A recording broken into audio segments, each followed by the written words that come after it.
Hey guys, today we're going to talk about Instagram story posts. So I'm going to show you guys how I would create a story post based off of a feed post that I've already created.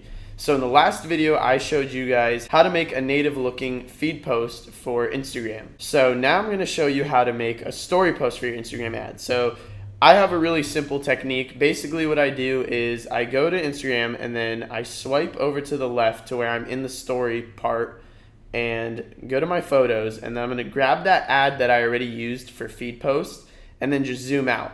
So now we can see the whole ad here, and then all I'm going to do is I'm going to add some text like swipe up, and we're going to use, I like the modern font for ads. I know it's pretty basic. This is what most people use for their story ads, but I think it's really commanding. It looks really clean. It looks really modern. It just fits in really well. So we're just going to add swipe up over here, and then we're going to move it along over to the top, right about there.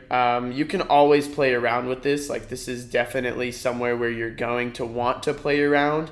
There's no set way to do this correctly, so it's just going to be whatever you make of it, however you want to practice it, and then eventually you're going to find what works best for you based on what story you're working on at the time. So now all I'm going to do is I'm going to save this photo and exit out, and then you can just hit discard because it won't matter, and then go to your photos and make sure you have it, and boom. Now all I'm going to do is when I'm sending this out to an influencer to post it on their page, I'm just going to send it out just like this, and I'm going to let them know that this is for the story, and along with that I'm going to send them the product link.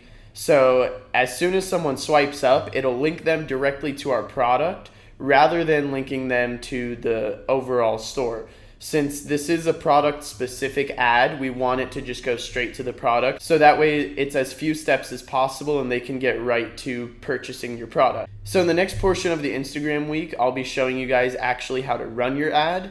And the next video specifically, we will go over setting up your ad spend sheet so that way you can stay super organized as you're running ads. That way you'll be able to accurately analyze how well you're performing and continue to optimize your ads from there. So that's it for making your ads on Instagram. I'll see you guys next time.